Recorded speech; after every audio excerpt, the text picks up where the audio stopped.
Mas, Luciano, primeiro eu quero saber da tua história um pouquinho, tua função, como é que começou, tá? Como é que esse trabalho antes, na época de Estado, né? Agora privatizado, como é que tá? Qual é a tua função? Como é que explica pra gente o que a tua real função hoje na Corsan? Paulo, primeiro queria compartilhar aqui com o público, quem acompanha o podcast digestivo, que eu venho de uma família onde meu pai já trabalhava na Corsã. Olha aí. Então, durante a minha infância toda, eu e meu irmão acompanhamos tudo sobre as conversas de saneamento lá atrás. Claro que nós ainda crianças, né? Mas num momento forte lá de Plan SAB, investimentos grandes aqui no estado do Rio Grande do Sul, no Brasil, mas no estado do Rio Grande do Sul, então, através da Corsã. Então já se ouvia falar em hidráulica, que era como se chamava as estações de tratamento, barragem, reservatório. Então, assim, acostumamos com isso, né? E depois de ter trabalhado por algum tempo na iniciativa privada, no ramo de projetos, até porque eu venho da área técnica mesmo, né, por formação, poder sair, tá na Corsã como um colaborador da Corsã, isso aconteceu em 2010. Uhum. Então, tem sido uma grande satisfação, porque trabalhar pelo saneamento com este olhar muito focado nas questões de saúde, nas questões do meio ambiente, na sustentabilidade, tem sido a bandeira da Corsã cada vez mais forte. E nós não abriremos mão em nenhum momento deste compromisso, né? Então, na Corsã de 2015 para cá, sempre como gestor ou de unidade, que era como nós chamávamos, depois na Superintendência Regional tive a oportunidade de atuar na região dos Sinos e depois aqui no litoral, desde março de 2023. Então, é, falar do momento da desestatização é falar de uma mudança drástica nisso tudo, né? De um momento em que tudo que a legalidade, a legislação, enfim, acabava talvez em algum momento atravancando os nossos processos, não tendo mais essa necessidade, hoje nós conseguimos resolver problemas, somos muito mais resolutivos rapidamente. Então, houveram várias evoluções aqui, né? Entendi. Trabalhamos sim com metas, estabelecemos momentos de prestações de contas, que nós chamamos de reuniões de performance e resultados. Então, toda a equipe de colaboradores da Corsa hoje está condicionada a isso, né? A receber as suas missões, ter as suas metas, prestar informações sobre os seus resultados. E tem sido uma experiência gigantesca sair do universo público e ir para este ambiente onde não é que tudo possa ser feito, mas se pode realizar muito mais e muito mais rápido. Então, quando alguém me pergunta sobre qual é o sentimento dessa mudança, sim, nós ficamos mais resolutivos, Mais ágeis. mais ágeis, de uma prontidão diferenciada. Basta ver, vou pegar um exemplo clássico aqui.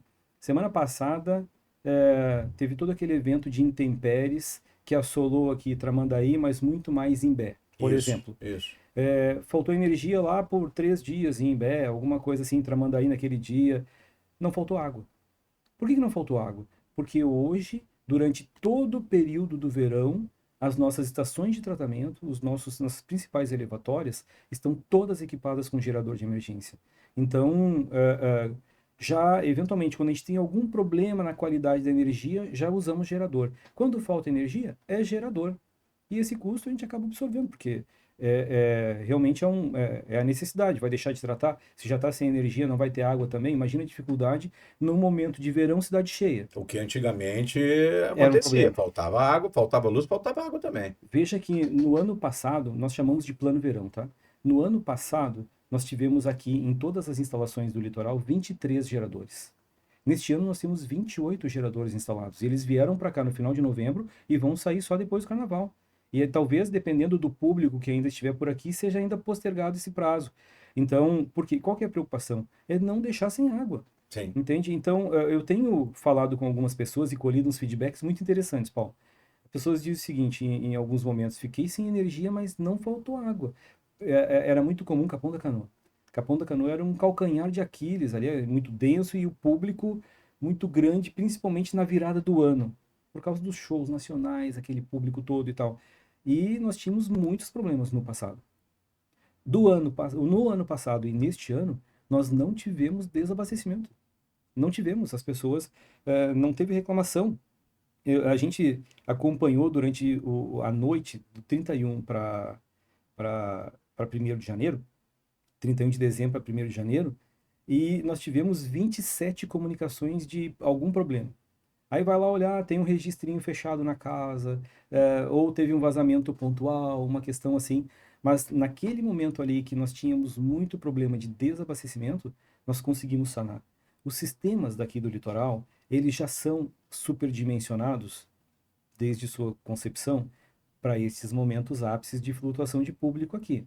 Então, já tem isso. Mas nós tínhamos eventualmente umas dificuldades que nós conseguimos superar, como por exemplo, equipamentos reserva, Paulo. Uhum. Hoje as nossas estações de tratamento, as nossas elevatórias de água e de esgoto, todas têm equipamento reserva. Uma que outra que nós precisamos ainda concluir alguma adaptação, porque às vezes não tem espaço suficiente, alguma coisa assim, está sendo providenciado. Mas a grande maior parte, dá para dizer que passou lotado pelos 90, se aproxima dos 95% dos nossos equipamentos, tem equipamento reserva. Sim. E isso tudo atrelado hoje, através de telemetria, com um centro de operações integradas, onde nós temos lá 120 pessoas, 40, 45 pessoas rodando turnos, né? Posições rodando turnos, aonde este centro de operações integradas recebe todas as informações do que está acontecendo. Níveis de reservatório, liga e desliga equipamentos, serviços a serem realizados, qualidade da água e do esgoto. Então, assim, hoje com um monitoramento centralizado, com relatórios emitidos a todo momento e é disponível sempre que se precisa.